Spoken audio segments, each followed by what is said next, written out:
22 अप्रैल को जम्मू कश्मीर के पहलगाम में हुए खतरनाक आतंकी हमले में 26 लोगों की जान गई, जिनमें नेपाल का एक नागरिक भी शामिल था।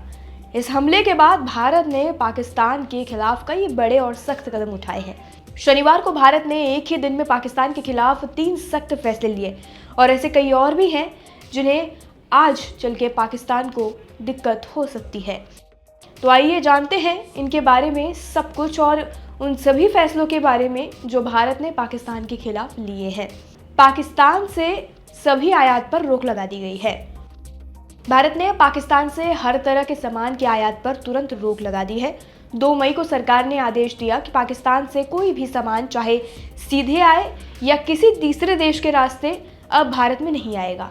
पहले भारत और पाकिस्तान के बीच करीब 3,886 करोड़ रुपए का व्यापार होता था, लेकिन अब ये पूरी तरह से बंद है। भारत पहले सोयाबीन, सब्जियां, मिर्च और प्लास्टिक जैसी चीजें भेजता था और पाकिस्तान से सूखे मेवे, सीमेंट और नमक जैसी चीजें लेता था, लेकिन अब वो नहीं हो पाएगा। पाकिस्तानी जहाजों पर प्रतिबंध लगा दिया है। भारत ने पाकिस्तान के जहाजों को रोक दिया है। भारतीय बंदरगाहों में आने से इन पर रोक लगा दी गई है और भारतीय जहाजों को भी पाकिस्तानी बंदरगाहों में जाने से मना किया है। ये फैसला भारत की समुद्री सुरक्षा और हितों की रक्षा के लिए लिया गया। भारत और पाकिस्तान के बीच समुद्री व्यापार से पहले ही बहुत कम थे, लेकिन अब ये पूरी तरीके से बंद हो गए हैं। डाक सेवाएं जिन्हें बंद कर दिया गया है। भारत ने पाकिस्तान के साथ डाक और पार्सल सेवाएं, चाहे हवाई हो या जमीन के रास्ते, पूरी तरह से इन पर रोक लगा दी है। हालांकि पिछले 5 साल से पाकिस्तान ने भारत से डाक स्वीकार करना बंद कर दिया था। खासकर 2019 में जम्मू कश्मीर से आर्टिकल 370 हटने के बाद से तो ये बंद ही हो गया। पाकिस्तानी यूट्यूब चैनल्स और सेलिब्रिटीज़ को भारत में बैन करना। भारत ने 16 पाकिस्तानी यूट्यूब चैनल जैसे डॉन न्यूज़, समा टीवी, आरए न्यूज़ और जियो न्यूज़ को ब्लॉक कर दिया, क्योंकि ये भारतीय सेना और सुरक्षा एजेंसियों के खिलाफ भड़काऊ और गलत खबरें फैला रहे थे। पूर्व क्रिकेटर शोएब अख्तर और बासित अली के चैनल भी बंद किए गए। साथ ही फवाद खान, आतिफ असलम, हानिया आमिर और माहिरा खान जैसे पाकिस्तानी सेलिब्रिटीज को इंस्टाग्राम अकाउंट पर से ब्लॉक कर दिया गया है भारत में। फवाद खान की बॉलीवुड फिल्म अबीर गुलाल की रिलीज अब पॉसिबल नहीं है क्योंकि उन्हें बैन कर दिया गया है। सिंधु जल संधि उसको भी बंद कर दिया गया। भारत ने पहली बार 1960 की सिंधु जल संधि को निलंबित कर दिया था, जो 4 युद्धों और दशकों की दुश्मनी के बावजूद चल रही थी। विदेश सचिव विक्रम मिस्री ने कहा कि यह निलंबन तब तक रहेगा जब तक पाकिस्तान सीमा पार आतंकवाद को पूरी तरह बंद नहीं कर देता। छठा है, अटारी वाघा बॉर्डर बंद कर दिया गया है।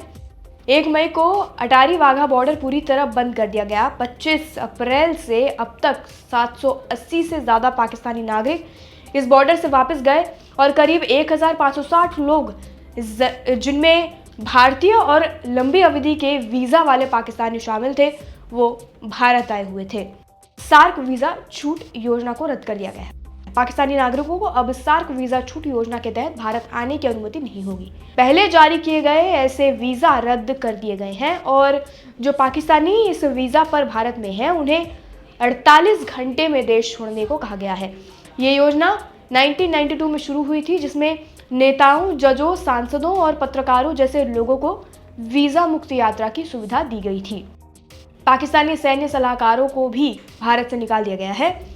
24 अप्रैल को भारत ने पाकिस्तानी हाई कमीशन के रक्षा, नौसेना और वायु सलाहकारों को अवांछित व्यक्ति घोषित किया और उन्हें 1 हफ्ते में भारत छोड़ने के लिए कहा गया। भारत ने भी अपने सलाहकारों को इस्लामाबाद से वापस बुला लिया है।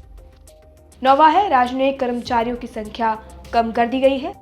भारत ने पाकिस्तान में अपने हाई कमीशन के कर्मचारियों की संख्या 55 से घटाकर 30 कर दी है, जो 1 मई से लागू हो गया है। संदिग्ध आतंकियों को उनके घर तोड़ दिए गए ऐसे 9 संदिग्ध आतंकवादी हैं। पहलगाम हमले के बाद आतंकवाद पर कार्रवाई करते हुए सुरक्षा बलों ने कश्मीर में आतंकियों के परिवारों के 9 घरों को ध्वस्त कर दिया। इसमें लश्कर-ए-तैयबा के आतंकी आदिल अहमद ठोकर का घर शामिल है। ये कार्रवाई पुलवामा, बांदीपोरा और कुपवाड़ा में की गई है। ये हमला द रेसिस्टेंस फ्रंट यानी TRF ने किया, जो पाकिस्तान स्थित लश्कर-ए-तैयबा का एक हिस्सा है। फिलहाल के लिए इस वीडियो में इतना ही। बाकी जानकारी के लिए और अपडेट के लिए देश दुनिया से जुड़ी सभी खबरों के लिए जुड़े रहिए और देखते रहिए लोकमत हिंदी।